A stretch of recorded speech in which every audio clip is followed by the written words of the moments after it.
बहुत दुख होता है, बहुत परेशानी होती है, क्योंकि हम बाहर के आर्टिस्टों की पोजीशन देखते हैं तो वो कुछ और है। रावलपिंडी के वेस्टेज बाजार से गुजर हो तो संतूर की दिलकश आवाज इस मकान का पर्दा उठाने पर मजबूर कर देती है। उस्ताद रहीम बख्श संतूर बजाता है और क्या खूब बजाता है। म्यूजिक का शौक था बचपन में, तो मुझे किसी भी काम के लिए बिठाते मैं नहीं करता था।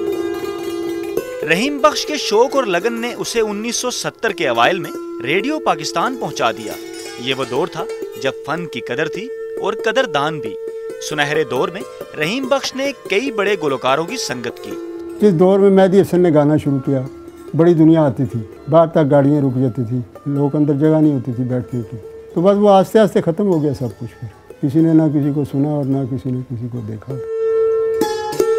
रूह की ग़ज़ा जिस्म की ग़ज़ा का बाइस बनती रही तो रहीम बख्श भी उस्ताद रहीम बख्श हो गया।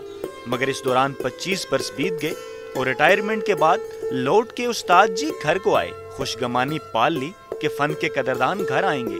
मगर ये क्या, हम चाहते हैं कि कोई ऐसा हो कि हम उसे बताएं, सीखे, लेकिन ऐसा नज़र नहीं आता। मेरा जानता ख्याल है कि फन से लोग रूह शनाज नहीं है।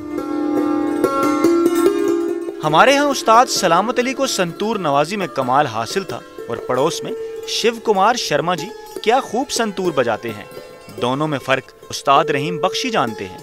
वहाँ के आर्टिस्ट VIP हैं, मसलन जाकिर है, जिस चार से वो आता है ऐसे मिनिस्टर भी नहीं आता।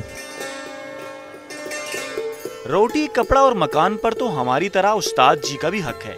40 बरस फन की खिदमत की, तन पर कपड़ा बाकी रहा और दाल रोटी भी चलती रही।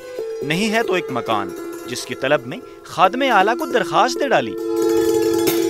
गवर्नमेंट को चाहिए इतने बड़े प्रोजेक्ट बनाते हैं, ये करते हैं, हमें कम से कम 2-3 मरले जगह ही दे देते कि चलो हम इससे तो बेफिक्र होते। उस्ताद रहीम बख्श संतूर नवाज जी, चलिए मान लिया आप संतूर बहुत अच्छा बजाते हैं, मगर शाखे नाजुक पे आशियाना बनाने वालों की किस्मत में आशियाना सकीन में घर कहाँ। जरा इंतजार कि फन की कदर अब हुई कि जब हुई। कैमरामैन काशिफ बाजवा के साथ फयाज राजा, समा, रावलपिंडी।